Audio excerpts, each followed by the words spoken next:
वाला सिस्को ठीक है। Certified network associate, examination code है 200 301। ठीक है, नोटबुक साथ में रखो और नोटबुक में साथ के साथ लिखते चलो जो जो मैं बताता रहूंगा। ठीक है, हाँ जी, हाँ जी, ठीक है।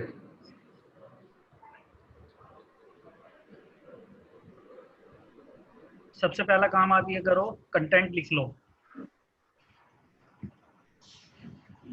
आप क्या क्या इसमें पढ़ोगे, ठीक है ना, वो सारे कंटेंट लिख लो सबसे पहले।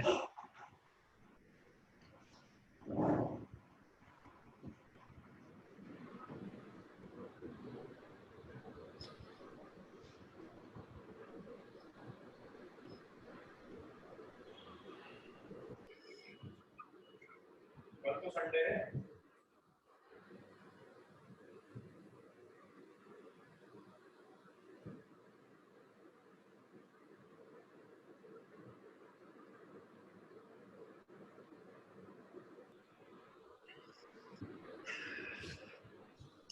देखो, तो CCN है, सिस्को सर्टिफाइड नेटवर्क एसोसिएट। ठीक है, इसमें आप एडवांस नेटवर्किंग सीखोगे और कंटेंट आपने लिख लिए हैं तो हम स्टेप बाय स्टेप आगे चलेंगे।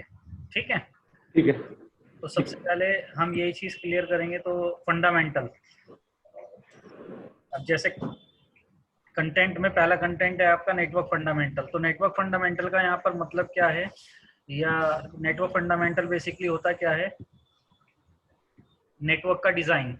ठीक है ना, बेसिकली नेटवर्क को, एक नेटवर्क बनाने के लिए, चाहे वो 10 यूजर्स का नेटवर्क हो, चाहे वो 10,000 यूजर्स का नेटवर्क हो, किसी भी तरह का नेटवर्क बनाने के लिए आपको बेसिकली 3 रिक्वायरमेंट होती हैं।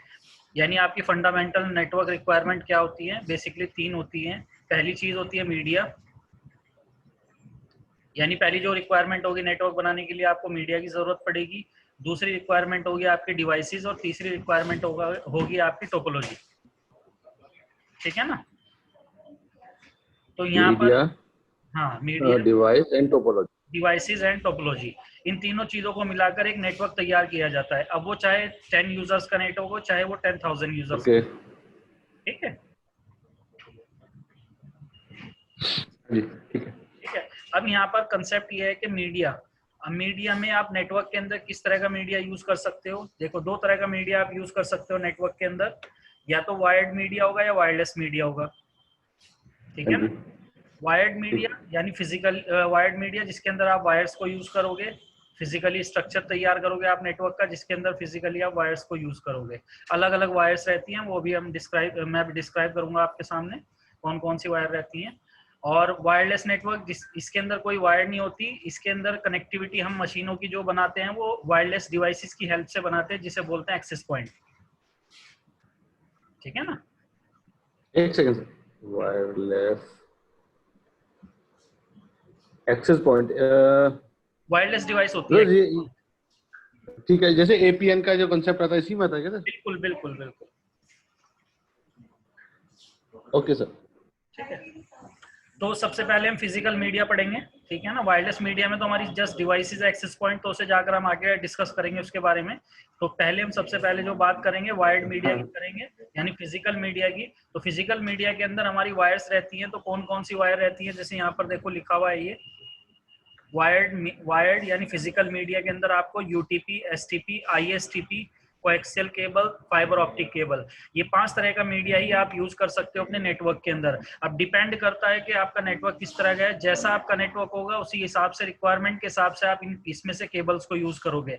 ऐसा नहीं है कि सारी वायर्स को आप लगाओगे, ये आपको पता होना चाहिए कि किस नेटवर्क में किस तरह की वायर चलेगी, ये हमारा नेटवर्क स्ट्रक्चर क्या है, कौन सी वायर आपकी कंफर्टेबल रहेगी इस नेटवर्क के लिए, तो ये आपको पता होना चाहिए। ठीक है, ये मैं बताऊंगा आपको सारी चीजें कि कौन सी वायर आप कहाँ यूज करोगे, कैसे यूज करोगे। तो ये नोट करो सबसे पहले।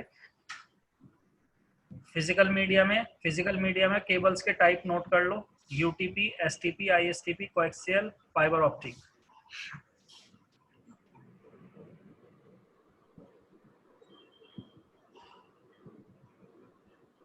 इनका फुल फॉर्म क्या होगा सर? अभी आ रहा है, आगे आएगा ये सारा, ठीक है, ठीक है, ठीक है ना।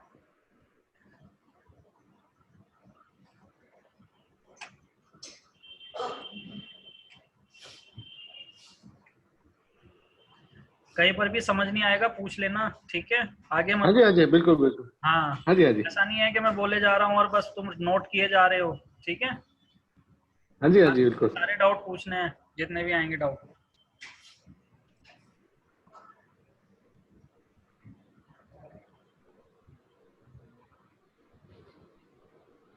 डन। डन। तो सबसे पहले देखो यूटीपी वायर है हमारी। यूटीपी की फुल फॉर्म होती है अनशील्डेड ट्विस्टेड पेयर।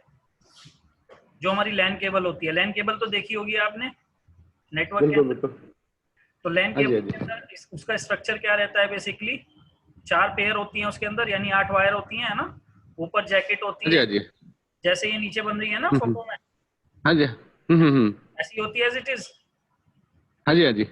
ठीक है, तो ये हमारी यूटीपी कैट 5 वायर है, ठीक है। इसके अंदर क्या होता है, 4 पेयर होती हैं, यानी 8 वायर होती हैं और उसके ऊपर जैकेट होती है। ये हमारी यूटीपी है। अनशील्डेड इसे क्यों बोला गया है, क्योंकि इसके ऊपर कोई ऐसी शील्ड नहीं होती जो इनकी इंटरनल वायर्स को कवर करे। ऊपर जस्ट जैकेट होती है और उसके अंदर पेयर्स होती हैं, ठीक है। ठीक। A popular type of cable of consists of the two unshielded wires twisted each due to post UTP cable used to extensive the telephone connection all categories of the market। हाँ, इसमें जो है ना यूटीपी जो हमारी wires है, UTP wires के अंदर अलग अलग टाइप्स आए। जैसे जो सबसे पहले यूटीपी वायर्स आई थी तो उसे एक्चुअली ने नाम से नहीं जाना जाता मार्केट के अंदर। पहली चीज तो ये, आप इंडस्ट्री में भी जाओगे तो लैन केबल को कभी नाम से नहीं कोई भी जानता। जैसे यूटीपी जो मैं नाम बोल रहा हूँ बेसिकली से नाम से नहीं जानते होंगे आप, लेकिन इसकी कैटेगरी से जानते होंगे। कैसे, सबसे पहले जब ये लैन केबल आई थी तो कैट 1 के नाम से ये आई। ओके। तब इसकी स्पीड थी 2 Mbps। इसके बाद इसे अपग्रेड किया गया, बनाई गई कैट 2। इसकी स्पीड थी 4 Mbps, यानी इसकी बैंडविड्थ में अपग्रेडेशन हुई। इसके बाद आई कैट 3, इसकी बैंडविड्थ को कर दिया गया 8 Mbps, यानी 8 Mbps तक सपोर्ट करती थी ये वायर। इसके बाद आई कैट 4, कैट 4 10 Mbps तक सपोर्ट करती थी। सबसे बड़ी जो चेंजिंग आई थी कैट 4 के बाद जब कैट 5 आई, आप इसे नाम से जानते होंगे कैट 5 हाँ कंपनी हाँ, इस नाम से रिसेंटली बुलाते अभी अभी यही यूज कर रहे हैं अभी अभी हम। हैं। हाँ, कैट अभी करंट में आप कैट 5 यूज कर रहे हो, ये वाली, ये बंद हाँ हो गई हाँ, कैट 5। अच्छा, ये यूज कर रहे हैं। हाँ, 2 हैं इसमें, कैट 5 100 Mbps, अच्छा। कैट 5 ई 100 Mbps। अभी जो मार्केट में अवेलेबल है वो ये वाली है कैट 5 ई, ठीक है ना। इन दोनों में ठीक। क्या फर्क है दोनों में। जो कैट 5 वायर होगी उसके अंदर आपको पेयर्स मिलेंगी 4, यानी 8 वायर मिलेंगी, ऊपर जैकेट होगा, है ना। लेकिन जो कैट 5 ई है, इसके अंदर एक थ्रेड्स आएगा, धागा। आपने देखा इंटरनल इसका हाँ हाँ, स्ट्रक्चर, एक धागा निकलता है इसमें। हाँ हाँ, जो धागा आया है ना हाँ जी, हाँ कैट जी। 5 ई के अंदर आया, ये कैट 5 में नहीं था ये ध्यान में रखना, है ना। इस, इसे इसका धागे, यूज क्या है वैसे धागे का? हाँ, इसके धागे का यूज है, थ्रेड्स जो दिया गया है इसके अंदर, इसका भी एक रीजन था देने का। Cat 5 cable are not threads, जैसे नीचे लिखा हुआ है कैट 5 की cables are threads for keeping the cable straight. देखो, एक कंडीशन थी ये धागे को देने की, इसमें एक कंडीशन बनी थी, एक सिचुएशन बनी थी। कैसी सिचुएशन बनी थी, जैसे हमारी कंपनी का एक नेटवर्क है, एक कंपनी का नेटवर्क है, रोड के दोनों साइड एक कंपनी के नेटवर्क हैं, अलग अलग नेटवर्क चल रहे हैं, बीच में एक रोड जा रही है। अब आपको दोनों नेटवर्क को कनेक्ट करना है आपस में फिजिकल वायर के थ्रू। अभी वायरलेस का टाइम नहीं था उस टाइम, यानी वायरलेस का दौर नहीं था, वो वायरलेस नेटवर्क आया ही नहीं था जब तक, जब ये कैट 5 की वायर आ चुकी थी। तो कंसेप्ट ये था, हमारे पास सॉल्यूशन क्या था उन दोनों लैंड नेटवर्क को कनेक्ट करने के लिए। रोड तो हम खोद नहीं सकते थे, गवर्नमेंट परमिशन नहीं देगी। तो हमारे पास सॉल्यूशन यही बचा कि हम एक पिलर रोड के इस साइड लगाएं कंपनी के बराबर में, और एक कंपनी दूसरे रोड के दूसरी साइड लगाएं, और ऑन द एयर उस केबल को अप्लाई करें। ये हमारे पास सॉल्यूशन था, ठीक है ना। तो इस केस में होता क्या था, जब कैट 5 केबल को आप दोनों पिलर पे अच्छे से बैंड करते थे, बांधते थे, बट थोड़े टाइम बाद ये कैट 5 वायर क्या करती थी, ये थोड़ी टाइम बाद नीचे लटक जाती थी, क्योंकि अपना वेट भी नहीं संभाल सकते, और ना ही इसके अंदर कोई ऐसा स्पेसिफिक चीज होती थी जो उसे स्ट्रेट रख सके, ठीक है ना। इसी लिए इसके अंदर कैट 5 ई के अंदर एक धागा डाला गया। ये धागा क्या काम करता था, इस वायर को स्ट्रेट रखता था, यानी दोनों पिलर पे आप बैंड कर दो इसे अच्छे से, तो ये धागा क्या करेगा, इसे सपोर्ट करेगा स्ट्रेट रखने के लिए। जैसे ये डिश ऑपरेटर जो होते हैं जब ये केबल अप्लाई करते हैं ना, जो ये डिश केबल होती है, तो साथ में एक स्टील की वायर अप्लाई करके चलते हैं। क्यों करते हैं वो वायर अप्लाई? ताकि वो नीचे ना लटके। अच्छा सर, इसमें भी होता है ना, एक स्टील वायर भी होता है इसमें से? किसमें? अभी अपनी लैन लैन केबल जो कैट 5 वाली है, मैंने अभी यूज किया था, लगाया था, तो इसमें स्टील वायर भी निकलता था एक। कैट 7 में निकलता है। 7 है वो तो, 7 हाँ न्यूज 7 है दे तो। दी होगी अभी। कैट 5 ई नहीं है, वो भी आने वाला हूँ मैं उस पर आगे। ठीक है।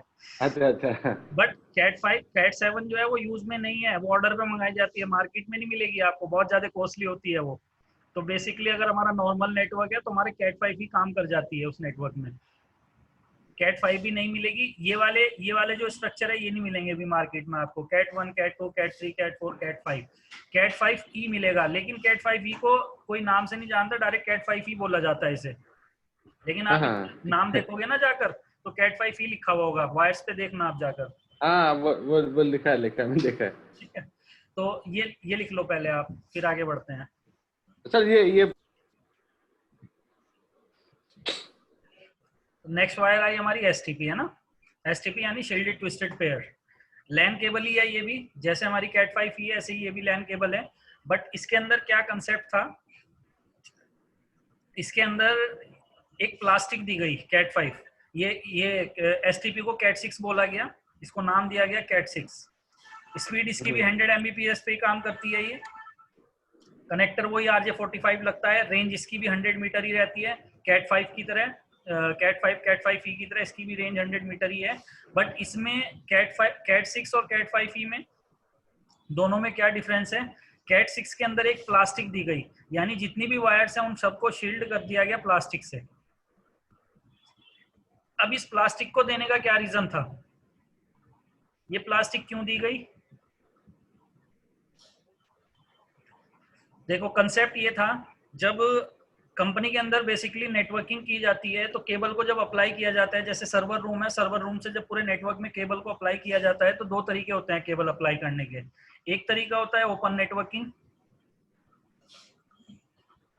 और एक तरीका होता है अंडरग्राउंड नेटवर्किंग। ओपन नेटवर्किंग में आपको पता होता है वायर आपके सामने से जाएगी, जैसे ये टनल वगैरह जो भी बना होगा सामने बना होगा तो उसमें से आ जाएगी, तो आपको पता रहेगा केबल कैसे कैसे कहाँ कहाँ से जा रही है। लेकिन जो अंडरग्राउंड नेटवर्किंग होती है उसमें होता क्या है कि कंपनी में जैसे हमारी क्लाइंट मशीनें होती है, वहां तक सीधा एक पॉइंट ले जाकर अंडरग्राउंड केबल्स को अप्लाई किया जाता है और डायरेक्ट वहां ले जाकर एक लिंक बना दिया जाता है, जैसे सेटअप IO बॉक्स लगा दिया जाता है पैच पोर्ट के लिए। ठीक है ना। अब कंसेप्ट ये है, जब अंडरग्राउंड नेटवर्किंग करते हैं तो यहाँ पर अंडरग्राउंड नेटवर्किंग में हमें कुछ चीजें ध्यान में रखने की होती हैं, जैसे कि अगर आपके पास स्पेस अवेलेबल है, तो स्पेस अवेलेबल है तो उस केस में आप क्या करोगे कि जैसे आप नेटवर्किंग के लिए नेटवर्किंग केबल अप्लाई कर रहे हो अंडरग्राउंड, ऐसे ही आप इलेक्ट्रिसिटी वायर भी अप्लाई हो रखी होंगी पूरे नेटवर्क के अंदर। हाँ जी, अब हाँ जी, हाँ जी। आपके पास स्पेस नहीं है, आपके पास एक ही टनल है, सपोज दैट सीलिंग लग रही है ऑफिस के अंदर, तो सीलिंग के ऊपर से आप उस वायर्स को लेकर जा रहे हो लैन केबल्स को, बट आप जहां से लेकर जा रहे हो जिस टनल से, वहां पर आप ऑलरेडी पावर केबल अप्लाई हो रखी है। तो पावर केबल के साथ जब लैन केबल को डाला जाता था, पहले ये सिचुएशन बनी, तो पावर केबल के साथ जब लैन केबल को अप्लाई किया जाता है, उस केस में अगर आपकी लैन केबल कैट 5 या कैट 5 ई है, तो उस केस में होता क्या है, ये जो पावर केबल होती है ये एक मैग्नेटिक फील्ड जनरेट करती है जब इसमें पावर सिग्नल फ्लो होते हैं। तो उस केस में होता क्या है, जब नेटवर्किंग केबल हमारी पावर केबल के मैग्नेटिक फील्ड में आ जाती है, तो उस केस में पावर केबल के सिग्नल का इफेक्ट हमारी नेटवर्किंग सिग्नल पे पड़ना शुरू हो जाता है, और हमारी नेटवर्किंग केबल के जो सिग्नल होते हैं वो इंटरप्ट होने शुरू हो जाते हैं। तो कभी कभी कनेक्शन आता है, कभी चला जाता है, बार बार आ रहा है जा रहा है, तो ये सिचुएशन बन जाती है। अब इस सिचुएशन से बचने के लिए वायर बनाई गई, लैन केबल में अपग्रेड किया गया और इसके अंदर कैट 6 वायर को निकाला गया जिसके अंदर प्लास्टिक डाली गई। यानी ये जितनी भी 4 पेयर थी, इन चारों पेयर को प्लास्टिक से कवर किया गया। अब इस प्लास्टिक का फायदा क्या हुआ कि बाहर से जो पावर सिग्नल आ रहे थे, जो इंटरप्ट कर रहे थे हमारे नेटवर्किंग सिग्नल को, उनसे हमारे नेटवर्किंग सिग्नल सेफ हो गए, यानी प्रोटेक्ट कर रही है ये बाहर से सिग्नल से हमारे नेटवर्किंग सिग्नल को। तो ये रीजन था कैट 6 बनाने का। ठीक है, याद रहेगा ना। ये वाली जो वायर होती है कैट 6 वायर, कैट 5 से ये कॉस्टली होती है क्योंकि इसके अंदर प्लास्टिक एड ऑन हो गई। अगर आपके पास स्पेस अवेलेबल है और आप नेटवर्किंग यानी केबल अप्लाई करना चाहते हो अंडरग्राउंड, तो आपके पास स्पेस अवेलेबल है और सेपरेट आपको नेटवर्किंग केबल अप्लाई करनी है, तो आपको कैट 5 ई में ही आपका काम हो जाएगा, कैट 6 लेने की जरूरत नहीं है, क्योंकि ये कॉस्टली पड़ती है, यानी कॉस्ट डबल हो जाती है, जितनी हमारी कैट 5 आएगी उसकी डबल कॉस्ट हो जाएगी इसके अंदर। तो कंपनी अगर कॉस्ट इफेक्टिव सॉल्यूशन मांगेगी तो आपको पता होना चाहिए कि मैं केबल कौन सी अप्लाई करूं, तो मेरे पास स्ट्रक्चर क्या है जहां से मैं केबल अप्लाई करूंगा। क्लियर है? Okay sir, clear. तो ये कैट 6 जो वायर है, कैट 6 वायर को स्पेसिफिक रीजन से बनाया गया था, ठीक है। और कैट 6 के अंदर ये जो प्लास्टिक दी गई स्पेसिफिक रीजन से दी गई। टेक्नोलॉजी में जब भी कोई चेंज होता है, चीज ध्यान में रखना, कोई ना कोई रीजन होता है उसके पीछे। इस वायर के अंदर चेंज हुआ, प्लास्टिक आई तो रीजन था उसका, बाकी सारी चीजें ऐसी चीज है, जैसे कनेक्टर RJ45 ही लग रहा है, रेंज इसकी भी 100 मीटर है, बैंडविड्थ स्पीड इसकी भी 100 Mbps है, ये सारी चीजें, ठीक है। बना लो आप इसे, आगे बढ़े। हाँ जी, हाँ जी। अगली वायर आई हमारी ISTP, यानी लैन केबल के अंदर और ज्यादा एक प्रोटेक्टेड वायर्स को बनाया गया, जिसे बोला गया ISTP, inside shielded twisted pair. ये भी हमारी लैन केबल है, इसको इसके अंदर फिजिकली चेंजिंग थी। वो फिजिकली चेंजिंग क्या थी? कैट 6 के अंदर एक सिंगल प्लास्टिक दी गई और उस सिंगल प्लास्टिक से सारी वायर्स को, सभी पेयर्स को कवर किया गया। लेकिन ISTP के अंदर और ज्यादा प्रोटेक्टेड बनाया गया इसे, क्योंकि इसके अंदर हर पेयर को अलग अलग प्लास्टिक से कवर किया गया, यानी ज्यादा प्लास्टिक यूज हुई। इस वायर को बोला गया कैट 7, ठीक है। वो जो आप कह रहे हो ना, वो एक वायर वो तार निकलती है, कौन सी तार बोल रहे थे आप? तो वो इसमें कैट 7 में है ना, निकलती है। वो ऐसा नहीं था सर, वो था सेम वैसी था, 6-5 की तरह ही था। उसमें जो थ्रेड था ना, थ्रेड के साथ साथ एक एक्स्ट्रा वायर भी था उसमें, स्टील अपना का जैसे स्टील वायर। स्टील का हाँ वायर हाँ होगा, हाँ स्टील का वायर होगा, वो कैट हाँ। 7 में आ रहा है फिलहाल। अच्छा अच्छा अच्छा, मतलब ऑर्डर पे ठीक है। मंगाया जाएगा, अगर उसे ऐसी चाहिए आपको ऑर्डर पे मिल हम्म। जाएगी आपको। बेसिकली कैट 7 में मिलेगा आपका ये, आपको ये कैट 7 को देखो, अपग्रेड करके इसके अंदर और ज्यादा प्लास्टिक का यूज किया गया, हर पेड़ को अलग प्लास्टिक में कवर किया गया, तो प्लास्टिक ज्यादा यूज हुई। ये जो वायर है हाँ सबसे ज्यादा कॉस्टली होती है लैंड केबल में, क्योंकि प्लास्टिक ज्यादा यूज हो रही है। इसकी कॉस्ट कैट 5 और कैट 6 दोनों से ज्यादा होती है। तो ये वायर जो मंगाई जाती है ऑर्डर पे, बेसिकली अगर ऐसी सिचुएशन बनती है जहां पर पावर केबल और नेटवर्किंग केबल साथ अप्लाई करनी है, तो वहां पर हमारी कैट 6 काम कर जाती है, कैट 7 की जरूरत नहीं पड़ती। लेकिन अगर आप कोई रिस्क ना नहीं लेना चाहते और ज्यादा प्रोटेक्टेड आप वायर्स को अप्लाई करना चाहते हो, तो उस केस में कैट 7 लगाओ। बट ये मार्केट में आपको मिलेगी नहीं, मतलब ऑर्डर पे मंगानी पड़ेगी ये, ठीक है ना। ठीक है। कनेक्टर वही RJ45 और रेंज आपकी वही 100 मीटर, ठीक है। लिख लो इसे, आगे बढ़ते हैं। ये हमारी कोएक्सियल केबल है। कोएक्सियल केबल का यूज कर रहे हो वहां पर? हाँ, क्लॉक के लिए किया था। ओके, क्लॉक के लिए किया था। देखो कोएक्सियल केबल का बेसिकली दो तरह की कोएक्सियल केबल होती है, ठीक है ना। एक होती है हमारी थिन नेट और एक होती है थिक नेट। दो तरह की वायर रहती है कोएक्सियल। और हम जो नेटवर्किंग में यूज करते हैं, जैसे आपने जो यूज की वो थिन नेट वायर थी आपकी कोएक्सियल में, यानी उसका जो टाइप था वो थिन नेट था। इसकी जो रेंज रहती है वो 350 मीटर रहती है, जो थिन नेट वाली रहती है। और जो थिक नेट होती है, ये डिश ऑपरेटर जो होते हैं वो यूज करते हैं इसका कोएक्सियल वायर का, ठीक है ना। वो भी कोएक्सियल यूज करते हैं। स्पीड जो रहती है वो 10 Mbps रहती है। ये आपका ये थिक नेट का है, ये पहले थिन नेट का है। थिन नेट में जो हम करेंगे वो डिश केबल वाले वो नेटवर्किंग में यूज करेंगे थिन नेट। और थिन नेट की जो बैंडविड्थ रहेगी वो 10 Mbps रहेगी। कनेक्टर जो यूज होगा वो BNC कनेक्टर यूज होगा, ब्रिटिश नोवेल कनेक्टर, या फिर आप इसे बायनेट नील कनेक्टर भी बोल सकते हो। और जो टीवी यानी डिश केबल वाले यूज करते हैं वो एक बैलून जैक यूज करते हैं, जो LCD के पीछे लगाया जाता है। अब तो नहीं लगाया जाता, अब तो BNC कनेक्टर यूज करते हैं वो भी, क्योंकि अब सेटअप बॉक्स आ गए। पहले सेटअप बॉक्स का सीन नहीं था, तो डायरेक्ट टीवी में जाकर जब कनेक्शन लगते थे तो बैलून एक कनेक्टर होता था, वो लगाया जाता था कोएक्सियल के साथ, जो डिश ऑपरेटर लगाते थे, ठीक है ना। तो ये थिन नेट होती है। थिक नेट दो तरह की आती है। थिन नेट हमारी नेटवर्किंग में यूज होती है, thick net dish operator use करते हैं। थिननेट का जो आप यूज है, एक तो आप नेटवर्किंग में कह रहे हो क्लॉक के लिए, एक और इसका यूज है ये जो हमारे सीसीटीवी कैमरे होते हैं, सीसीटीवी कैमरे सिक्योरिटी डिवाइसेस जो होती हैं, ये भी हमारी कोएक्सियल के साथ कोएक्सियल से ही कनेक्ट होती हैं। यानी कैमरे हमारे कोएक्सियल केबल से कनेक्टिविटी बनती है उनकी। एक डीवीआर डिवाइस होती है, तो डीवीआर से कैमरों को जो कनेक्ट किया जाता है उसके लिए कोएक्सियल केबल यूज होती है। कोएक्सियल में कौन सा टाइप यूज होता है? थिननेट।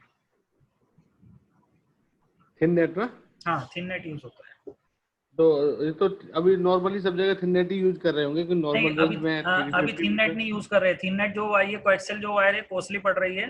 अब क्या करते हैं हाँ। ये जो सिक्योरिटी डिवाइसेस, सिक्योरिटी इंजीनियर होते हैं, या फिर ये जो सिक्योरिटी डिवाइसेस इम्प्लीमेंट करते हैं, इंस्टॉलेशन करते हैं जो, तो ये लैन केबल से ही कनेक्टिविटी बना देते हैं, कोएक्सियल का यूज नहीं करते।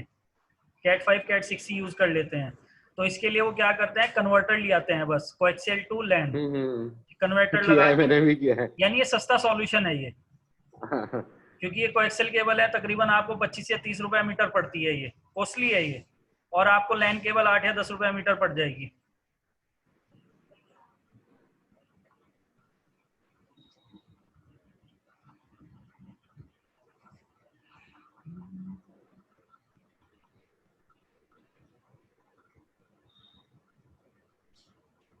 चलो आगे बढ़ते हैं।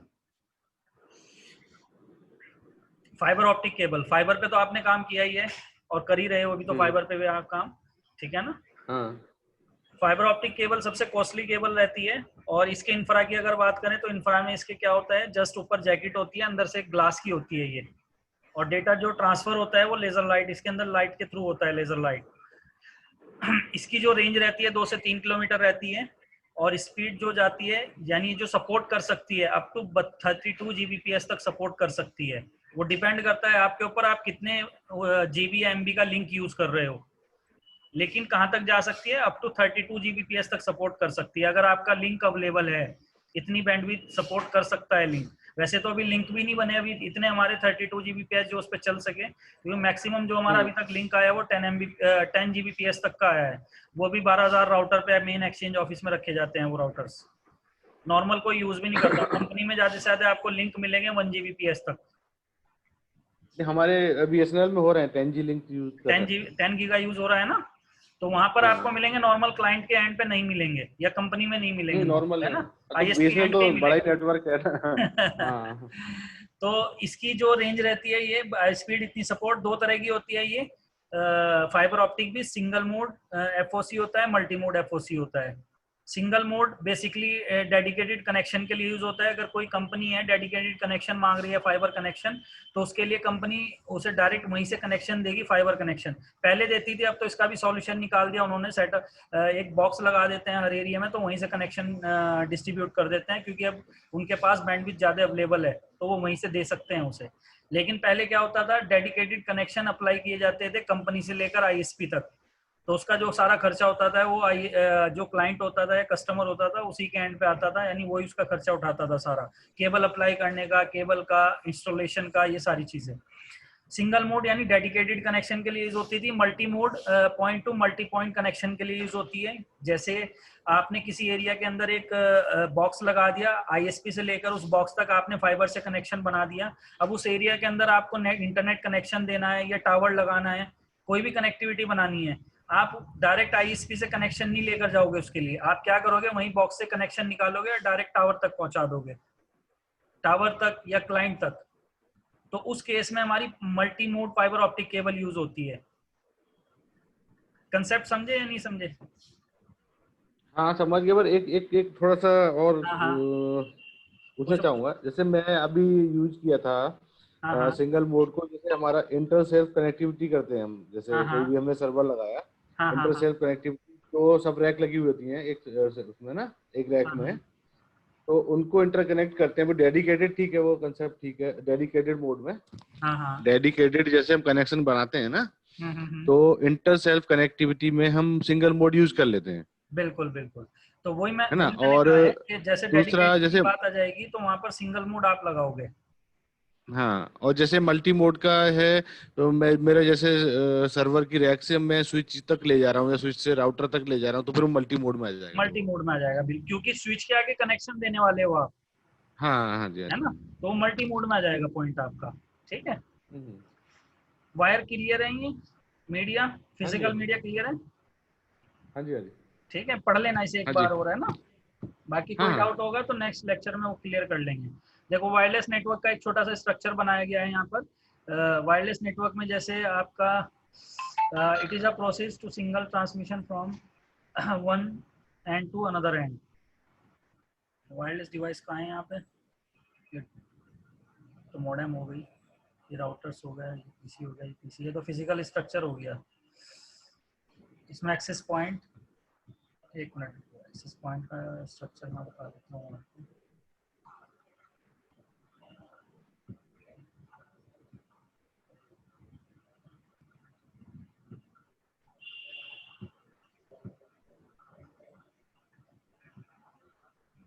स्विच,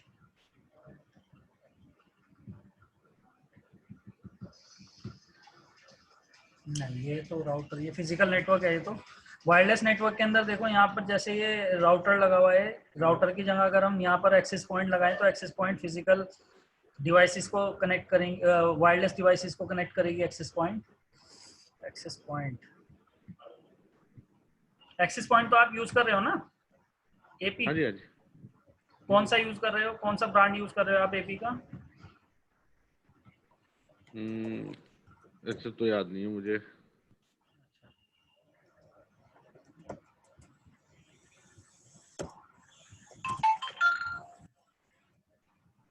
एक्सेस पॉइंट,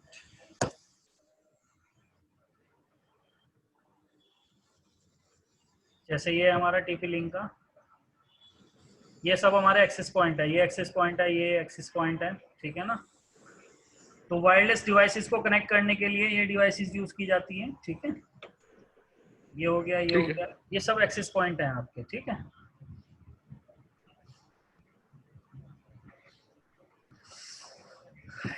डिवाइसेस, चलो आगे बढ़ते हैं, डिवाइसेस के बारे में बात करते हैं। तो डिवाइसेस में यहाँ पर हमारी कौन कौन सी डिवाइसेस मैक्सिमम रहेंगी नेटवर्क के अंदर जो आप यूज कर सकते हो। इसमें रहेगा PC, switch, modem, router, firewall, amplifier, repeater, LAN card, maximum ये डिवाइसेस रहेगी। अब यहाँ पर भी वही हम्म, कंसेप्ट है, ये आपको आपको पता होना चाहिए कि मेरी रिक्वायरमेंट क्या है। आप अपनी रिक्वायरमेंट के हिसाब से वायर्स को, डिवाइसेस को यूज करोगे, जैसे वायर का यूज करोगे आप। अब लैन नेटवर्क है, लैन नेटवर्क में फाइबर का कोई काम नहीं है, तो आप वहां पर लैन हम्म, लैन केबल भी लैन केबल ही यूज करोगे। बट लैन केबल में भी टाइप्स आ गए, तो कौन सी लैन केबल लगाओगे, आप स्ट्रक्चर या नेटवर्क को देखोगे, आपको अप्लाई कैसे करनी है। सेपरेट अप्लाई करनी है तो कैट 5 ई से ही आपका काम हो जाएगा। ठीक है ना, तो जैसी जी, रिक्वायरमेंट जी। होगी आप ऐसे ही डिवाइसेस को यूज करोगे, ऐसे ही आप मीडिया का यूज करोगे। ठीक है, तो मैक्सिमम जो डिवाइसेस हैं वो ये रहती हैं, और इसी के अंदर से जैसी रिक्वायरमेंट होती है हम उस हिसाब से डिवाइसेस का यूज करते हैं। तो पहली डिवाइस है हमारी पीसी। पीसी के बारे में तो आपको पता ही है। ठीक है ना, कंप्यूटर के बारे हाँ में जी, तो हाँ कुछ जी। बताने की जरूरत नहीं है आपको। हाँ, हब के बारे में थोड़ा डिस्कशन करेंगे हम। अगली डिवाइस है हमारी हब। हब क्या थी, हमारी फर्स्ट नेटवर्किंग डिवाइस थी जिसको यूज किया गया था दो या दो से ज्यादा टीसीपी आईपी डिवाइसेस को आपस में कनेक्ट करने के लिए। फर्स्ट हमारी नेटवर्किंग डिवाइस कौन सी थी, हब, जिसको हमने यूज किया दो या दो से ज्यादा टीसीपी आईपी डिवाइसेस को कनेक्ट करने के लिए। टीसीपी आईपी डिवाइसेस का क्या मतलब है यहाँ पर, जो एक छोटे स्मॉल नेटवर्क में कनेक्टेड रहती हूँ। हाँ, टीसीपी आईपी डिवाइसेस का मतलब वो डिवाइसेस जो आईपी पे काम करती हैं। जैसे हम्म, आपका सिस्टम हो गए, कंप्यूटर्स हो गए, लैपटॉप हो गए, डेस्कटॉप हो गए, प्रिंटर हो गए, एक्सेस पॉइंट हो गया, मॉडेम हो गया, ये सारी डिवाइसेस हमारी आईपी पे काम करती है। तो हब को जो बनाया गया था इन्हीं डिवाइसेस को आपस में कनेक्ट करने के लिए, इंटर कनेक्शन ठीक। बनाने के लिए। ठीक है ना, इंटर कनेक्टिविटी देने के लिए। तो डिवाइसेस को, टीसीपी आईपी डिवाइसेस को आपस में कनेक्ट करने के लिए हब डिवाइस आई। हब को अपग्रेड, इसके अंदर कुछ प्रॉब्लम थी, हब के अंदर प्रॉब्लम क्या थी वो अभी मैं स्विच के अंदर आपको एक्सप्लेन करूंगा। जैसे हाँ, हब के अंदर अगर इसके फीचर की बात करें तो फीचर को एक तरीके से हम इसके ड्रॉबैक भी बोल सकते हैं। अगर हम आज के नेटवर्क की बात करें या आज के नेटवर्क के सिनेरियो से अगर हम हब के फीचर को मैच करें तो इसके ये सारे ड्रॉबैक हैं फीचर की बजाय। बट उस टाइम पे एक बहुत बड़ा रिवोल्यूशन था, एक बहुत बड़ी चेंजिंग थी हमारे नेटवर्क के लिए, क्योंकि पहली नेटवर्किंग डिवाइस को यूज किया गया था। लेकिन इस टेक्नोलॉजी को अगर आज के नेटवर्क में हम इम्प्लीमेंट करते हैं तो बहुत ज्यादा लूप बनेगा, नेटवर्क चौक हो जाएगा हमारा, अगर इस डिवाइसेस को हमने सेंट्रलाइज लोकेशन पे लगा दिया। ठीक है ना। तो इसके फीचर क्या थे हब के? पहला पॉइंट था इट डज द ब्रॉडकास्टिंग, ये हमेशा ब्रॉडकास्टिंग करता था। जैसे यहाँ पर इस वाले नेटवर्क के अंदर इस मशीन ने, ये जो फर्स्ट मशीन है, इस मशीन ने अगर कोई इंफॉर्मेशन इस मशीन के लिए भेजी तो वो इंफॉर्मेशन जैसे ही हब के पास आती थी, उस पैकेट के अंदर भले ही source IP, destination IP, source MAC, destination MAC आप रखकर भेज रहे हो, तो भी ये डिवाइस क्या करती थी, हब हमेशा ब्रॉडकास्टिंग करती थी, यानी वो पैकेट तीनों के पास जाएगा। अब यहाँ पर ये जो एंड डिवाइसेस होती हैं, इनका एक क्राइटेरिया होता है उस पैकेट को रिसीव करने का, क्योंकि ये डेस्टिनेशन मैक भी मैच करेगी और डेस्टिनेशन आईपी के मेरे लिए बनाए नहीं बनाए, तो उस केस में जिसका आईपी मैच हो जाएगा वो रिसीव कर लेगा और जिसका मैच नहीं होगा वो ड्रॉप कर देगा। बट कंसेप्ट यहाँ पर ये है कि रिक्वायरमेंट, ये जो पैकेट जाना था वो जाना इसके पास था सिंगल मशीन के, बट जा सबके पास रहा है, यानी हमारा जो ट्रैफिक था वो सिंगल लिंक पे जाना था, और इसकी वजह से सारे लिंक बिजी हो गए, सब मशीनों के लिंक बिजी हो गए, क्योंकि हर पैकेट अगर ये 10 मिनट तक अगर ट्रांजैक्शन चली, यानी 10 मिनट तक अगर आपके पैकेट ट्रेवल कर रहे हैं और 50,000 पैकेट्स हैं आपके, तो 10 मिनट तक ये बाकी मशीनें भी बिजी हो जाएंगी इसी में, क्योंकि ये एक्सेप्ट भले ही ना करें उसे, बट ये रिसीव करके उसे ड्रॉप तो कर रहे हैं ना। बिल्कुल, तो मीडिया तो यूज हो ही रहा है ना, एक्टिविटी तो हो रही है ना, एक्टिविटी नहीं होनी चाहिए थी। पहला पैकेट ब्रॉडकास्ट हो सकता है, स्विच भी करता है पहला पैकेट ब्रॉडकास्ट, बट उसके बाद वो यूनिकास्ट पे आ जाता है। ठीक है। अगला पॉइंट है हब के अंदर, it does not manage the MAC table. ये ऐसा क्यों करता है, हर पैकेट को ब्रॉडकास्ट क्यों करता है? क्योंकि ये इसके पास कोई भी ऐसा मैकेनिज्म नहीं होता कि ये किसी भी पैकेट को रिसीव करके डिसीजन ले सके कि कहाँ से आया है, कहाँ जाना है। ये पकड़ता है और सीधा ब्रॉडकास्ट कर देता है, यानी it does not manage the MAC table. इसके पास मैक टेबल नहीं होती, ना ही ये मैक टेबल बनाता, ना ही ये मैक टेबल को मैनेज करता। स्विच हमारा मैक टेबल बनाता है और मैक टेबल पे ही डिसीजन लेता है कहाँ से आया है, कहाँ जाना है। तो वो यूनिकास्ट भी कर सकता है, मल्टीकास्ट भी कर सकता है, ब्रॉडकास्ट भी कर सकता है, लेकिन हब के पास इस तरह का कोई मैकेनिज्म होता ही नहीं, इसीलिए वो हमेशा ब्रॉडकास्ट करता है। It divide the bandwidth according to the system configuration. ये क्या करता था, जितनी मशीनें कनेक्ट होती थी इससे, ये अपनी बैंडविड्थ को, जो इसकी अपनी प्रोसेस स्पीड होती है, जैसे पैकेट आया तो किस स्पीड से उस पर काम करेगा और किस स्पीड से उसे आगे भेजेगा, अपनी जो इसकी स्पीड होती थी, जितनी मशीन इससे कनेक्ट हो जाती थी, ये उतने ही पार्ट्स में अपनी बैंडविड्थ को डिवाइड कर देता था। कहने का मतलब, जैसे 128 kbps पे अगर ये हमारी डिवाइस काम कर रही है, तो हमने 4 मशीनें कनेक्ट करी, तो ये 128 को 4 पार्ट्स में डिवाइड कर देगा, यानी एक मशीन को जो प्रोसेस स्पीड मिलेगी वो सिर्फ 32 kbps मिलेगी। अब कंसेप्ट यहाँ पर ये है कि ये 4 मशीनें कनेक्ट तो हैं, लेकिन इसमें 2 मशीनें यूज ही नहीं हो रही हैं, लेकिन ये फिर भी क्या करता था, उसकी बैंडविड्थ को डिवाइड कर देता था, भले ही मशीनें यूज ना हो रही हो। तो उससे क्या हो जाता था, हमारे लिंक स्लो हो जाते थे, और जो लुकअप प्रोसेस था, यानी स्विच पैकेट का लुकअप प्रोसेस था, उस प्रोसेस को स्लो कर देता था हब, कि फटाफट पकड़ा, उस पर जल्दी से प्रोसेस किया, एकदम आगे फॉरवर्ड कर दिया, ऐसा नहीं करता था, स्लो हो जाता था ये।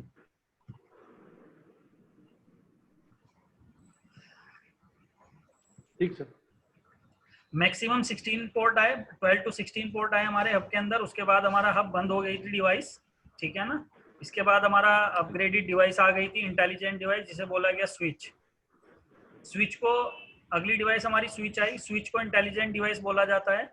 इंटेलिजेंट, इसका काम भी वही था जो हब का था, it use to connect 2 and more TCP/IP devices with each other, यानी वही काम करती है जो हब करता था, लेकिन इसे इंटेलिजेंट डिवाइस बोला गया। इंटेलिजेंट क्यों बोला गया?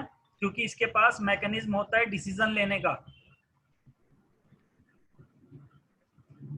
ये डिसीजन ले सकती है स्विच डिवाइस, कहाँ से आया है, कहाँ जाना है, वो डिसीजन की कैपेबिलिटी इसके पास होती है, इसीलिए इसे इंटेलिजेंट डिवाइस बोला गया है। अब ये डिसीजन कैसे ले पाती है? क्योंकि ये मैक टेबल को मैनेज करती है। It learn the MAC address and manage the MAC table.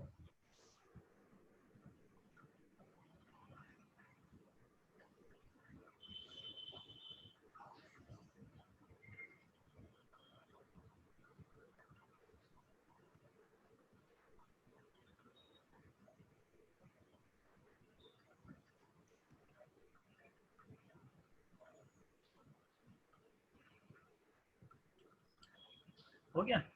देखो स्विच का पहले फीचर में है it does the unicasting, multicasting, broadcasting. ये तो पता ही होगा ना आपको, यूनिकास्टिंग का मतलब हम्म। 1 to 1, multicasting 1 to many, broadcasting 1 to all, ठीक है ना।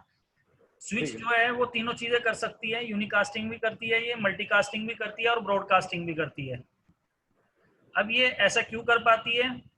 क्योंकि इसके पास मैक टेबल होती है और मैक टेबल के अंदर जितनी भी डिवाइसेज इससे कनेक्ट होती है उन सबके मैक एड्रेस होते हैं। मैक एड्रेस ठीक है। होने की वजह से ये क्या करती है, उस पैकेट को खोलती है और देखती है ये कहाँ से आया है और इसे कहाँ जाना है, तो डिसीजन लेकर सीधे पैकेट को वहीं पर डालती है जहां के लिए वो बना है। हब क्या करता था? हब ठीक के पास कोई ऐसा मैकेनिज्म नहीं होता था, वो पैकेट पकड़ता था और सीधा ब्रॉडकास्ट कर देता था।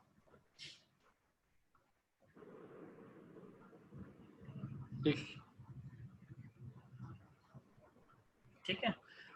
अब स्विच के दो टाइप आ गए हैं। पहले स्विच हमारा सिर्फ लेयर 2 पे काम करता था, लेकिन अब लेयर 2 लेयर 3 दोनों दोनों लेयर्स पे हमारे स्विच काम करते हैं। दोनों दो तरह के स्विच आते हैं अब, लेयर 2 स्विच और लेयर 3 स्विच। दोनों मिल जाएंगे आपको मार्केट के अंदर या नेटवर्क में भी यूज होंगे दोनों।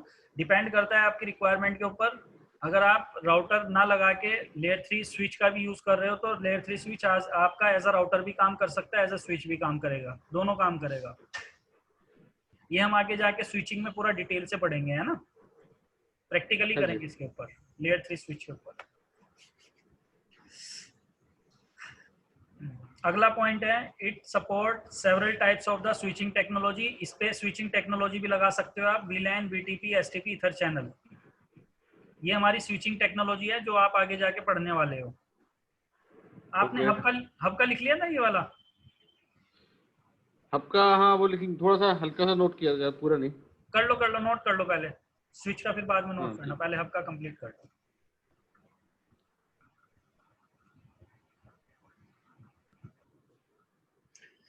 तो स्विच में it is a layer 2 layer 3 device. It supports several types of switching technology like VLAN, BTP, STP, Ether channel. ये सारी टेक्नोलॉजी हम स्विचिंग में जाके पढ़ने वाले हैं आगे जाकर, ठीक है। स्विच के ऊपर लगाएंगे ठीक है। टेक्नोलॉजीज दिए। स्विच के अंदर मैक्सिमम आपको 48 पोर्ट्स मिलेंगे और it provide the same bandwidth to every system, यानी जितने चाहे उतने सिस्टम कनेक्ट हो जाएं। अगर आपके स्विच की अपनी इंटरनल बैंडविड्थ जो है प्रोसेस करने की बैंडविड्थ 128 kbps है एग्जांपल, तो 48 मशीनें भी लगा दी तो हर मशीन के लिए 128 kbps पे ही ये डिसीजन लेगी, यानी बैंडविड्थ को डिवाइड ठीक नहीं है। करेगी। अब क्या करता था, बैंडविड्थ को अपनी डिवाइड कर देता था अकॉर्डिंग टू सिस्टम कॉन्फ़िगरेशन। ये हमारा स्विच हो गया। बाकी स्विच तो हम आगे जाके भी बहुत डिटेल से पढ़ेंगे पूरा स्विचिंग के अंदर। अगली डिवाइस है हमारी मॉडेम। मॉडेम के बारे में तो आपको पता ही होगा, इंटरनेट सर्विस जब हम देते हैं नॉर्मल या आईएसपी देता है नॉर्मल क्लाइंट्स को, नॉर्मल कस्टमर्स को, तो उस केस में वो एक मॉडेम कॉन्फ़िगर करके जाते हैं उनके घर पर। अब तो कंसेप्ट एक्सेस पॉइंट वाला हो गया, ठीक है ना। अब तो फिजिकल लेड लाइन जब कनेक्शन आया करते तो लेड लाइन कनेक्शन आकर मॉडेम पे टर्मिनेट होते थे और मॉडेम से लिंक जाता था आपकी मशीन में, या फिर आप टेलीफोन यूज कर रहे हो तो टेलीफोन में। बट अब क्या है, टेलीफोन का सिस्टम खत्म हो गया तो उस केस में आप डायरेक्ट इंटरनेट लाइन दी जाती है कस्टमर को, क्योंकि कस्टमर की रिक्वायरमेंट अब सिर्फ इंटरनेट की है। टेलीफोन का यूज वो अपना मोबाइल से कर रहा है, यानी वॉइस के लिए वो मोबाइल ऑलरेडी यूज कर रहा है, ठीक है। मॉडेम बेसिकली, मॉडेम का काम क्या होता है, ये सिग्नल को कन्वर्ट करने के लिए यूज होता है, analogue to digital, digital to analogue. Modulation demodulation का काम करता है ये, ठीक है। मॉडेम में कौन सा मॉडेम आप लगा कॉन्फ़िगर करते हो क्लाइंट एंड पर? आईएसडीएन मॉडेम कॉन्फ़िगर करते हो। मॉडेम कोई सा भी हो उसका फॉर्मेट आईएसडीएन है, integrated service digital network. 128 kbps नहीं, ये तो गलत है। 128 kbps कनेक्शन टाइप। देखो अब ये जो है इंटरनेट कनेक्शन जब आप यूजर्स को देते हो तो पहले से ही जब आप देते थे तो स्टार्टिंग में जब पहला आईएसपी जो था हमारा बीएसएनएल था, तो बीएसएनएल ने जब इंटरनेट कनेक्शन देने शुरू किए तो लैंडलाइन कनेक्शन के थ्रू वो इंटरनेट सर्विस स्टार्ट की उसने देनी क्लाइंट को। तो लैंडलाइन कनेक्शन में कंसेप्ट ये होता था, जो आपकी टेलीफोन की लाइन आ रही है उसी से वो इंटरनेट सर्विस देते थे। अब टेलीफोन की लाइन में कंसेप्ट ये था कि जब कनेक्शन टाइप आता था वो डीएसएल कनेक्शन आता था। कनेक्शन का टाइप, डीएसएल कनेक्शन के अंदर प्रॉब्लम क्या थी कि आप एक बार में एक ही चीज यूज कर सकते हो। अगर आप टेलीफोन कनेक्शन यूज करोगे, वॉइस का यूज करोगे, तो आपका डेटा यानी इंटरनेट बंद हो जाएगा। अगर आप इंटरनेट का यूज करोगे तो वॉइस बंद हो जाएगी। यानी डीएसएल कनेक्शन के अंदर आप एक बार में एक ही चीज यूज कर सकते थे। जो हमारी कंपनियां थी वो पहले से ही डीएसएल कनेक्शन का यूज करती थी, यानी कंपनियों को जो आईएसपी कनेक्शन देते हैं वो हमेशा डीएसएल कनेक्शन देते हैं, क्योंकि वो वॉइस के लिए अलग लाइन लेते हैं इंटरनेट के लिए। अगर वॉइस की ट्रैफिक ज्यादा है वहां पर तो वॉइस के लिए अलग इंटरनेट लाइन लेंगे और नॉर्मल इंटरनेट के लिए अलग लाइन लेंगे। ठीक है। लेकिन जो दिक्कत किसके सामने आ रही थी, होम यूजर। होम यूजर के आगे दिक्कत क्या आ रही थी, क्योंकि होम यूजर या जब इंटरनेट चलाता था तो आप वॉइस बंद हो जाता था, वॉइस चलाता था तो इंटरनेट बंद हो जाता था। तो होम यूजर्स के लिए आईएसपी ने, बीएसएनएल ने कनेक्शन टाइप निकाला ADSL, additional digital subscriber line. ADSL के अंदर कनेक्शन में सबसे बड़ा फायदा क्या हुआ कि वॉइस और डेटा दोनों एक बार at the same time use होने लग गए। यानी अब पीछे से जो लाइन आ रही है 2 MBPS की, तो उस 2 MBPS वो 2 MBPS डिवाइड हो जाती थी। 1 MBPS आपकी वॉइस पे चली जाती थी, 1 MBPS आपकी डेटा पर चली जाती थी। ठीक है। ADSL connection. बट आज के टाइम में हमारे होम यूजर्स भी डीएसएल कनेक्शन का यूज कर रहे हैं। क्यों? क्योंकि टेलीफोन का सिस्टम खत्म हो गया। यानी आईएसपी नॉर्मल क्लाइंट को भी अब डीएसएल कनेक्शन ही दे रहा है। अगर मैं जियो का जो जियो फाइबर आ रहा है, एयरटेल का हाँ जो भी आजकल फाइबर दे रहे हैं, हाँ ये तो फिर एडीएसएल ही दे रहे होंगे ना? हाँ एडीएसएल दे रहे हैं, जियो वाले भी, एयरटेल वाले भी। एयरटेल भी दे रहा है ये फैसिलिटी, एक डोंगल मॉडेम दे रहा है वो, तो उसके अंदर वॉइस का भी कंसेप्ट है और इंटरनेट तो चल ही रहा है उसके अंदर। तो वो कनेक्शन टाइप एडीएसएल चल रहा है उसके अंदर। ठीक है, क्लियर है ये चीज? मॉडेम क्लियर है? हाँ जी, हाँ जी, हाँ जी। ठीक है। अगली डिवाइस है हमारी फायरवॉल। फायरवॉल हमारी नेटवर्क सिक्योरिटी डिवाइस। फायरवॉल तो लग रहा होगा ना वहां पर आपके नेटवर्क में? हाँ जी, हाँ जी। कौन हाँ सा जी, हाँ जी। फायरवॉल है? जेनिफर का है शायद। जूनिपर है? हाँ। अच्छा, जूनिपर का यूज कर रहे हैं, तो फिर तो राउटर और स्विचेस भी जूनिपर के होंगे। सिस्को के हैं राइटर तो। राउटर सिस्को के हैं, स्विच जूनिपर के ही होंगे। स्विच भी शायद, स्विच तो शायद जेटी का है, जेटी कंपनी का ही है। अच्छा अच्छा अच्छा जेटी और सिस्को दोनों के ही लगा रहे हैं वो। अच्छा, सिस्को भी लगा रखे हैं। तो फायरवॉल हाँ। जूनिपर पे क्यों गए फायरवॉल पे हैं? पता नहीं, अब ये तो बीएसएनएल की रिक्वायरमेंट है कि जैसे लगाए वो। सिस्को नहीं, सिस्को में अगर आप जा रहे हो सिस्को प्लेटफॉर्म पे और राउटर के लिए जब आप इतना इन्वेस्ट कर रहे हो तो फायरवॉल हल्का क्यों लगा रहे हो जूनिपर? ये तो बहुत हल्का फायरवॉल ये है। ये तो फिर इनका ना, वो हायर लेवल के जो मैनेजमेंट के लोग हैं ना, जो हाँ वो हाँ हाँ हाँ टेंडर निकालते हैं, टेंडर टेंडर पे डिपेंड करता है ना। हाँ हाँ। जहाँ से पैसा मिले उसको चलो टेंडर दे देते हैं वो। कोई बात नहीं, बट तुम्हें मीटिंग में बिठाएं तो सजेस्ट कर देना, चेक पॉइंट लगवा लो। हाँ जी, हाँ जी, बिल्कुल बिल्कुल बिल्कुल। चलो देखो, फायरवॉल क्या है? एक सिक्योरिटी डिवाइस होती है। काम क्या होता है इसका? नेटवर्क को फिल्टर करना और नेटवर्क को अलाउ और डिनाई करना अकॉर्डिंग टू योर रिक्वायरमेंट। जैसी आपकी रिक्वायरमेंट है, जैसे आपने फायरवॉल पे पॉलिसी लगाई है उस हिसाब से ये नेटवर्क को अलाउ करता है और डिनाई करता है, और अनऑथराइज यूजर से आपके नेटवर्क को सिक्योर करता है, प्रोटेक्ट करता है। ठीक है। बाकी इसके बारे में अगर फायरवॉल के बारे में पढ़ना है तो पूरा इसका एक कंसेप्ट है अलग से, मतलब पूरी एक, तो क्योंकि ये टेक्नोलॉजी है पूरी फायरवॉल। जैसे चेक पॉइंट हो गया, पालो अल्टो हो गया, फोर्टीगेट हो गया, साइबर रोम हो गया। तो आज के टाइम में इसको दो तो फिर ये फायरवॉल। तो हाँ हाँ सिक्योरिटी डिवाइस में आ जाएगा, इसको तो छोड़ ही हाँ, देते मतलब नेटवर्क सिक्योरिटी हैं। पूरी टेक्नोलॉजी है वो अलग। हाँ, वो अलग टेक्नोलॉजी हो जाएगा पूरी। हाँ पूरी टेक्नोलॉजी है वो। ठीक है। चलो अगली डिवाइस है, ये लिख लो पहले, आप पहले ये नोट कर लो। हाँ। राउटर का काम, राउटर पे हम पूरी राउटिंग करेंगे आगे जाकर, बस इसका बेसिक काम याद रखना। ये लेयर 3 डिवाइस होती है और इसको हम यूज करते हैं दो डिफरेंट नेटवर्क को आपस में कम्युनिकेट कराने के लिए। राउटर का बेसिकली काम क्या होता है? दो डिफरेंट नेटवर्क को आपस में कम्युनिकेट कराना। इसके बाद अगली डिवाइस है हमारी एम्पलीफायर। एम्पलीफायर का काम होता है, ये सिग्नल को बूस्ट करती है और वीक सिग्नल को स्ट्रॉन्ग सिग्नल में बदलती है। और जो एम्पलीफायर होता है हमारा एनालॉग सिग्नल पे काम करता है। ये कहाँ पर यूज होगा एम्पलीफायर? जहाँ पर हमारी कोएक्सियल केबल यूज होगी या फाइबर केबल, एम्पलीफायर वहां पर यूज होगा। ठीक है ना। लैन केबल के लिए सिग्नल को बूस्ट करने के लिए, जैसे मैंने आपको फाइबर की और उसकी एक रेंज बताई है, कोएक्सियल की रेंज कितनी बताई मैंने आपको? 350 मीटर और 500 मीटर। अगर 350 मीटर के बाद भी आपको कोएक्सियल केबल अप्लाई करनी है तो आपको बीच में एम्पलीफायर लगाना पड़ेगा उसके सिग्नल को बूस्ट करने के लिए।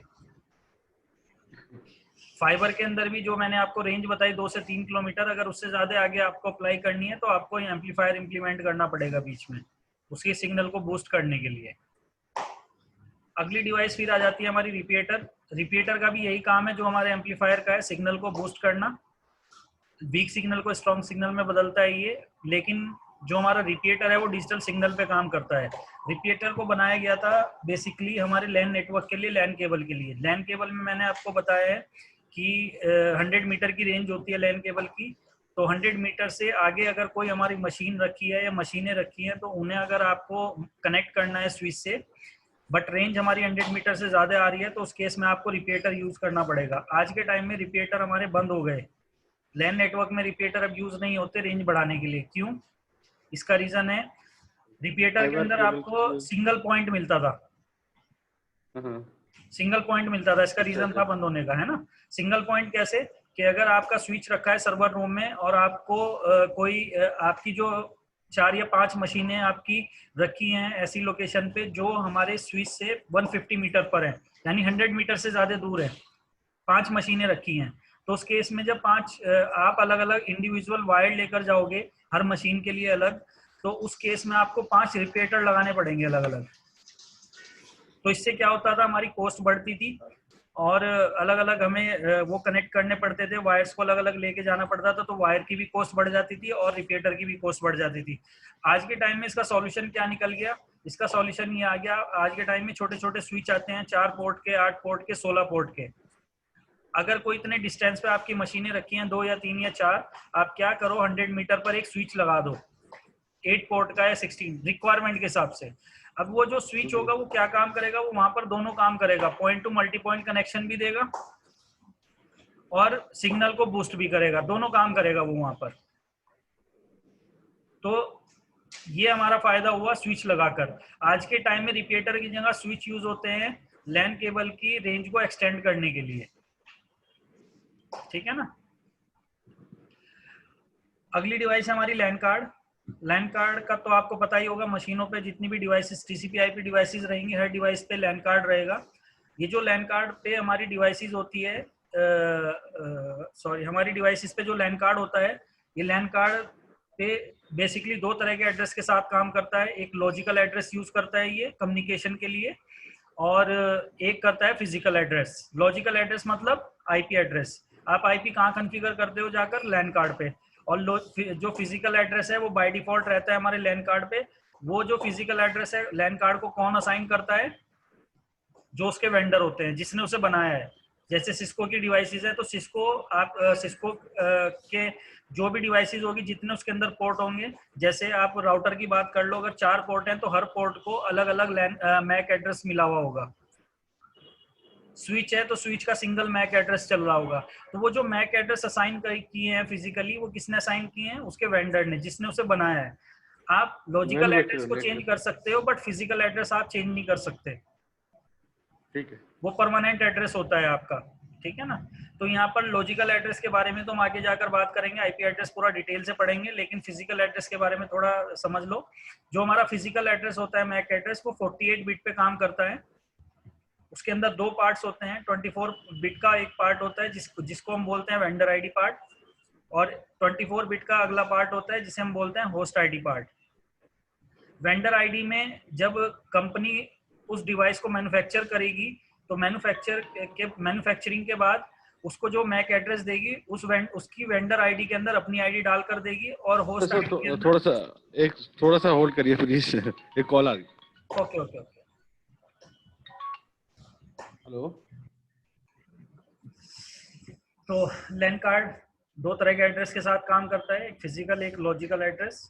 फिजिकल एड्रेस लॉजिकल एड्रेस आपका आईपी एड्रेस, और फिजिकल एड्रेस आपका मैक एड्रेस। मैक एड्रेस जो होता है वो जो उसकी वेंडर होती है, मैन्युफैक्चर कंपनी होती है, वो उसे असाइन करती है। और जो लॉजिकल एड्रेस होता है यानी आईपी एड्रेस, वो कंपनी का जो नेटवर्क इंजीनियर होगा वो असाइन करेगा आपके लैन कार्ड को, ठीक है, आपकी मशीन को। तो जो फिजिकल एड्रेस होता है, फिजिकल एड्रेस 48 बिट पे काम करता है आपका मैक एड्रेस। इसके अंदर दो पार्ट्स होते हैं, एक वेंडर आईडी पार्ट होता है जो 24 बिट पे काम करता है, एक होता है आपका होस्ट आईडी पार्ट जो 24 बिट पे काम करता sir sorry, physical address 48 bit का होता है ना? है। हाँ 48 बिट का होता है। ठीक है, मैं समझा दोनों ही होते हैं, फिजिकल लॉजिकल मिला के। लॉजिकल नहीं, लॉजिकल 32 का होता है, वो तो अलग है, वो तो आईपी एड्रेस है। हम्म। दो पार्ट्स का होता है ये। 24 बिट इसमें वेंडर आईडी के होते हैं, 24 बिट होस्ट आईडी के होते हैं, ठीक है ना।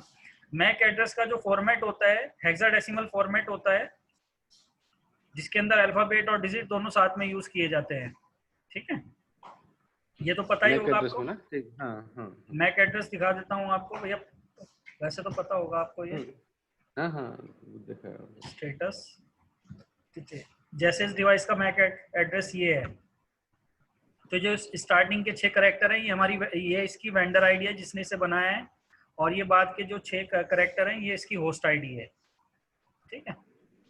ठीक है। अगली डिवाइस है हमारी, ये डिवाइसेस हो गई, डिवाइसेस तो हो गई, ये लिख लो आप ये। चलो जी आगे बढ़ते हैं। टोपोलॉजी है। टोपोलॉजी आपकी, टोपोलॉजी बेसिकली होता क्या है, infrastructure of the network with in a prefer manner called topology. Prefer manner का मतलब क्या है, इंफ्रास्ट्रक्चर ऑफ नेटवर्क, नेटवर्क का ढांचा प्रेफर मैनर में, यानी कि आपने एक स्ट्रक्चर बनाया, एक स्विच लिया, मशीनें कनेक्ट कर दी, इंटरनेट कनेक्शन दे दिया। अब कंसेप्ट ये है कि प्रेफर मैनर का मतलब प्रॉपर रनिंग में होनी चाहिए, यानी कंप्यूटर्स आपके रनिंग में है, नेटवर्किंग डिवाइस आपकी रनिंग में नहीं है, तो इसका मतलब क्या है, आपकी टोपोलॉजी डाउन है।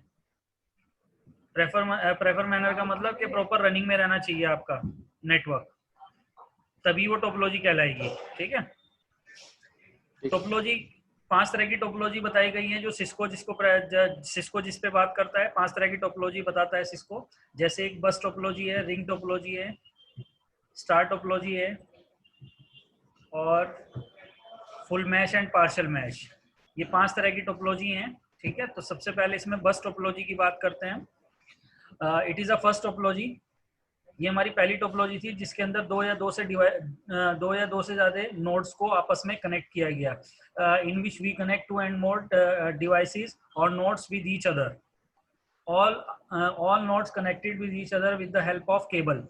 इसके अंदर कोई नेटवर्किंग डिवाइस नहीं यूज की गई थी, यानी फर्स्ट टाइम जब नेटवर्किंग की गई थी तो नेटवर्किंग के अंदर जो कनेक्टिविटी थी वो डायरेक्ट केबल से थी, एक केबल अप्लाई की जाती थी और केबल से ही कट मारकर कनेक्शन बनाए जाते थे और मशीनों को कनेक्ट किया जाता था, लेकिन कोई नेटवर्किंग डिवाइसेस नहीं थी। ये केबल आपकी ऐसी थी जैसी कोएक्सियल केबल, इसी टाइप की थी ये केबल, ठीक है ना। और कनेक्शन इस तरीके से होते थे इसमें, जैसे आपका पावर केबल होती है या इलेक्ट्रिसिटी वायर होती है। अब इलेक्ट्रिसिटी वायर में आप एक कट मार के कोई आपने बल्ब लगा दिया, ट्यूब लगा दी, फैन लगा दिया, इस तरीके से, यानी सिंगल वायर से आपने मल्टीपल कनेक्शन निकाल दिए। वही कंसेप्ट बस टोपोलॉजी के अंदर था।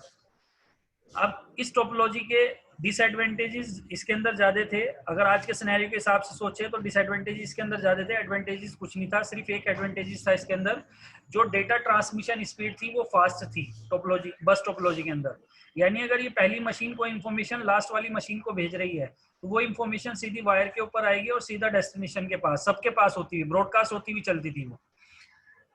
तो ये जो स्पीड थी ये फास्ट थी। फास्ट क्यों थी? क्योंकि मीडिएटर कोई नेटवर्किंग डिवाइस नहीं थी, यानी सोर्स ने जब इंफॉर्मेशन भेजी सीधी वायर पे आई और सीधी डेस्टिनेशन के पास। अगर मैं बीच में कोई मीडिएटर नेटवर्किंग डिवाइस लगा दूं तो उस केस में क्या होगा, सोर्स की डिपेंडेंसी हमारी नेटवर्किंग डिवाइस पे आ जाएगी, यानी उसने तो फास्ट स्पीड से भेज दिया।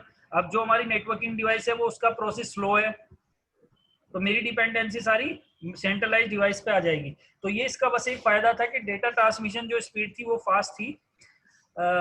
लेकिन डिसएडवांटेज इसके अंदर ज्यादा थे। डिसएडवांटेजेस क्या थे? अगर किसी भी लिंक में कोई दिक्कत आ जाए, किसी एक लिंक में कोई दिक्कत आ जाए, सपोज दैट ये बीच वाला हमारी मशीन है, इसके लिंक में दिक्कत आ गई, कोई भी एरर जनरेट हो गया, तो उस केस में होता क्या था, ये टोपोलॉजी जहां से भी हमारा एरर जनरेट होता था ये टोपोलॉजी वहीं से ब्रेक हो जाती थी।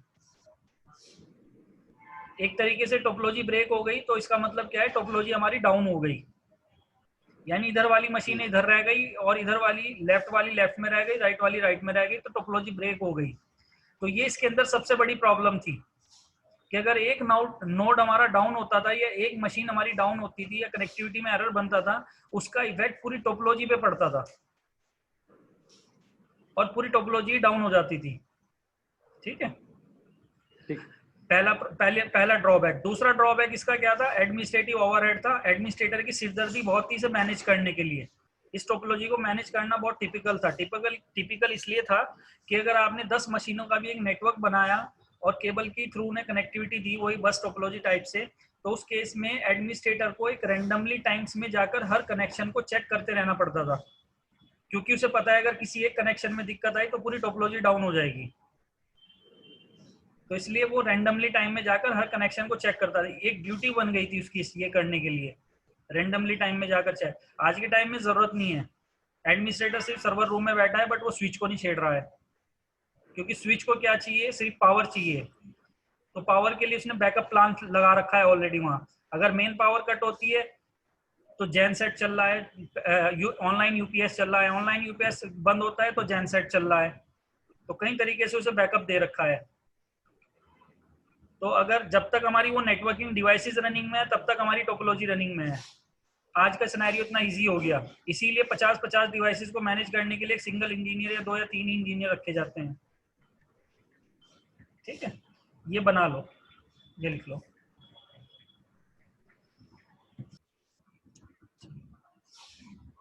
नेक्स्ट टोपोलॉजी है हमारी रिंग टोपोलॉजी।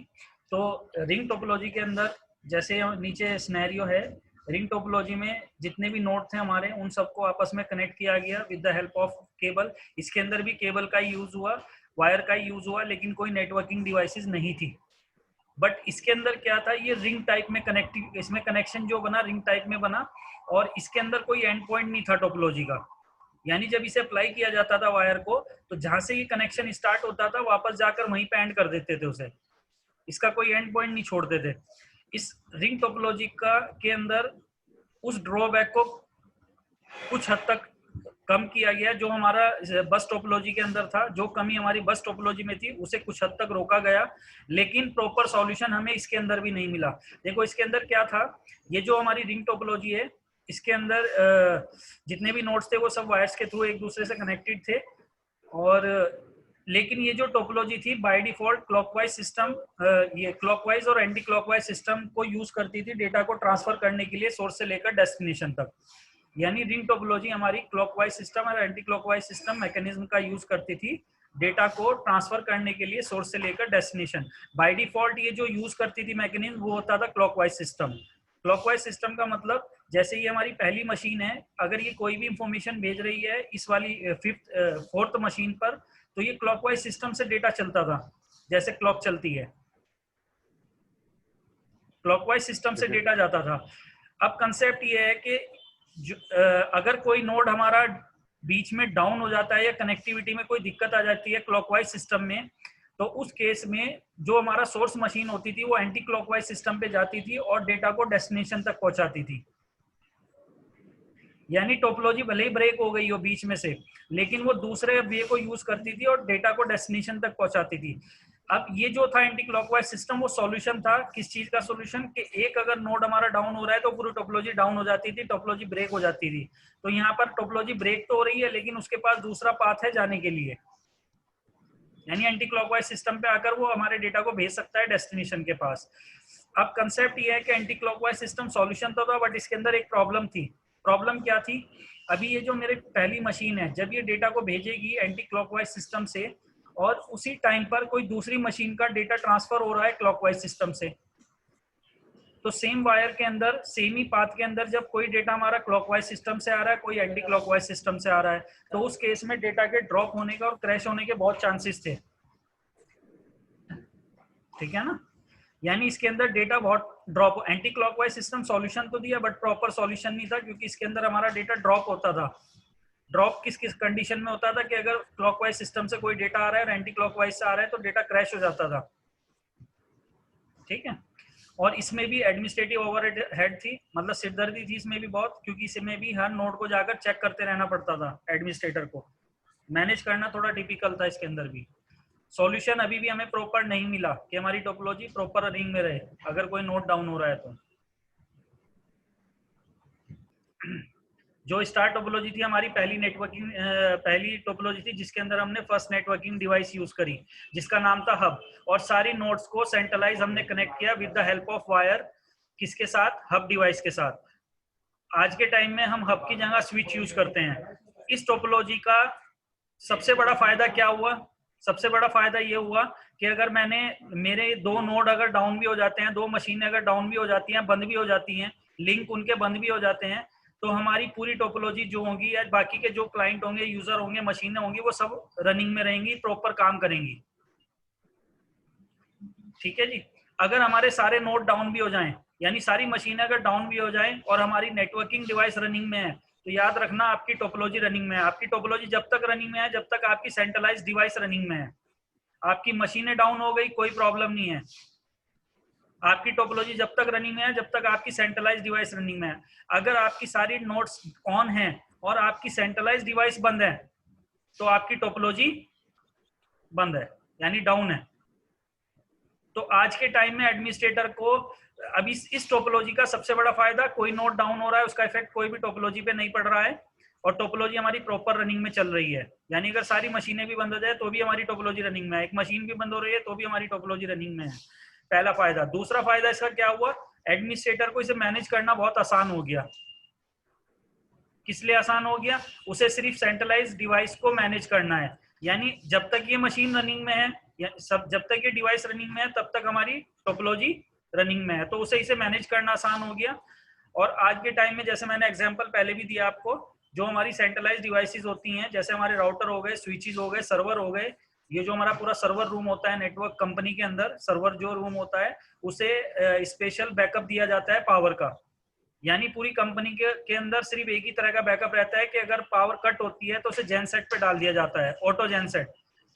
लेकिन जो हमारा सर्वर रूम होता है, उस सर्वर रूम को स्पेशल बैकअप रहता है, जैसे कि ऑनलाइन यूपीएस।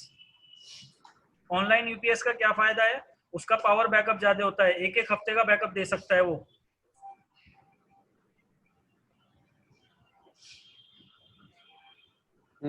और स्पेशल बैकअप इसलिए दे के रखते हैं क्योंकि जब तक आपका वो सर्वर रूम रनिंग में है, यानी उसकी डिवाइसेस रनिंग में है, तब तक आपका नेटवर्क रनिंग में है। अब कंसेप्ट ये है कि आपके नेटवर्क को जरूरी नहीं है कि आपके इंटरनल जो एम्प्लॉय बैठे हैं वही यूज कर रहे हो सकता है आपके कुछ एम्प्लॉय बाहर भी हो, वर्क फ्रॉम होम कर रहे हो आपके सर्वर को एक्सेस करके।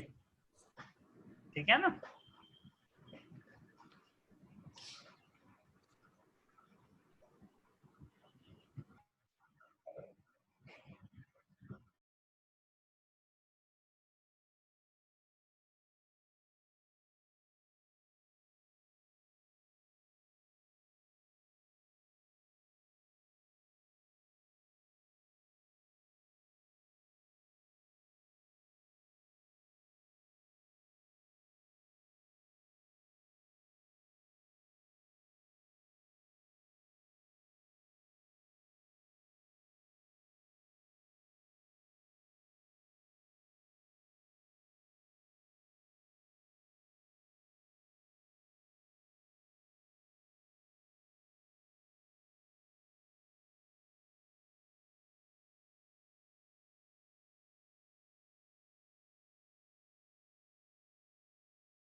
सॉरी। तो फुल मैश टोपोलॉजी समझ गए? हाँ जी, हाँ जी। ये आईएसपी यूज करता है। पार्शियल मैश कौन यूज करता है? It is a part of वैन, ये भी वैन नेटवर्क का ही पार्ट होता है, लेकिन इसके अंदर हब एंड स्पोक टर्मिनोलॉजी होती है। हब एंड स्पोक टर्मिनोलॉजी का मतलब यहाँ पर क्या है कि एक राउटर एज अ हब काम करेगा और बाकी के जितने राउटर होंगे एज अ स्पोक।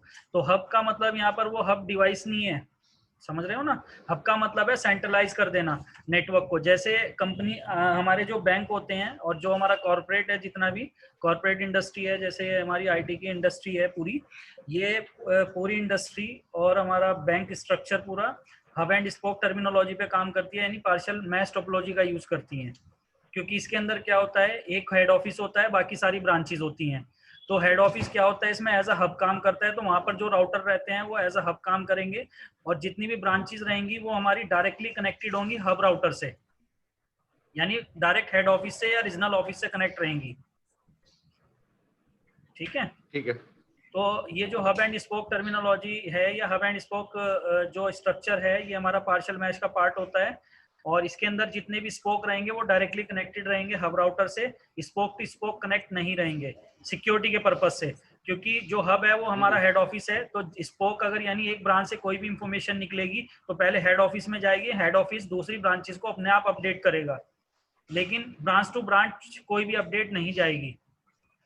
तो हमारी जितनी भी आईटी की कंपनीज है, आईबीएम, विप्रो, इन्फोसिस, या तुम्हारा एचसीएल हो गया, असेंचर हो गया, जेनिथ हो गया, ये जितनी भी हमारी आईटी की कंपनीज हैं, इनका जो स्ट्रक्चर है सबका वो पार्शियल मैश टोपोलॉजी के ऊपर काम करता है, पूरा स्ट्रक्चर इनका। क्योंकि इनकी कोई ना कोई एक हेड ऑफिस होगा, बाकी सारी ब्रांचेस होंगी। जैसे अगर हम गूगल की भी बात करें तो बीएसएनएल गूगल, भी अपना, हाँ हाँ बीएसएनएल का भी नेटवर्क फिलहाल इस पे ही है, पार्शियल मैश पे ही है। हाँ, पार्शियल मैच पे ही रहेगा जो उसका अपना नेटवर्क क्योंकि ना रहेगा। यहाँ पे हाँ ये हाँ अपना खुद का नेटवर्क है ना, हाँ जो हाँ। चंडीगढ़ में जो नोडल सेंटर बनाया हुआ है इन्होंने, ये हम्म। एक तरह से हब है। हाँ वही ना, हब और एंड यहाँ पे स्पोक तो हाँ, और आईएसपी भी यूज बाकी कर रहा है, लेकिन क्लाइंट हाँ जी, हाँ के जी, हाँ लिए जी, वो हमेशा फुल मैच पे रहता है। बिल्कुल क्योंकि बिल्कुल, वो ठीक उसकी है, हाँ सारी वो, ब्रांचेस मल्टीपल लिंक से कनेक्ट रहते हैं और सारे आईएसपी कनेक्टेड है आपस में। हाँ हाँ, ठीक ठीक। ठीक है ना? यानी क्लाइंट के लिए वो फुल मैच पे है, लेकिन उसका जो अपना स्ट्रक्चर है, जो अपनी जैसे ब्रांचेस है ब्रॉडबैंड से एक्सचेंज ऑफिस तक, या जितने और आईएसपी हो गए वहां पर, उन सबके जो बीच स्ट्रक्चर है अपने अपनी सेम ब्रांचेस के लिए, वो पार्शियल मैच पे है। ठीक है? हाँ जी, जी जी जी। क्लियर है ये दोनों? हाँ जी, हाँ जी। ठीक है, ये टोपोलॉजी थी आपकी। तो ये आपका पूरा फंडामेंटल था। अगर आगे क्या है इसके, वे ऑफ नेटवर्किंग, चलो इस पे तो डिस्कस आगे जाकर करेंगे हम। तो ये आपका पूरा फंडामेंटल था, जिसके अंदर आपने मीडिया पढ़ा, डिवाइसेस पढ़ी, टोपोलॉजी पढ़ी, यानी नेटवर्क फंडामेंटल हो गया अभी ये। टोपोलॉजी में आज ठीक। के टाइम में आप कौन कौन सी टोपोलॉजी पे काम कर रहे हो? अगर मैं आपसे ही पूछूं तो आप कौन कौन सी टोपोलॉजी का यूज कर रहे हो? स्टार टोपोलॉजी, फुल हाँ मैश भी यूज हो रहा है यहाँ पे, और पार्शियल भी हो रहा है, तीनों हाँ, यूज ये हो रहा तीनों यूज कर रहे हो आप। अगर आप एक कंपनी है। के हाँ। एम्प्लॉय हो और कंपनी आपकी एमएनसी है, तो आप तीनों नेटवर्क का यूज कर रहे हो, पार्शियल का भी करते हो, फुल का भी करते हो, और स्टार टोपोलॉजी तो होती है आपकी। हम्म। और अगर आप नॉर्मल यूजर हो, नॉर्मल क्लाइंट और इंटरनेट कनेक्शन है आपके पास, तो आप या तो फुल मैश का करोगे, फुल मैश के साथ साथ आप स्टार टोपोलॉजी का करोगे। हाँ जी, ठीक है? क्लियर है ये?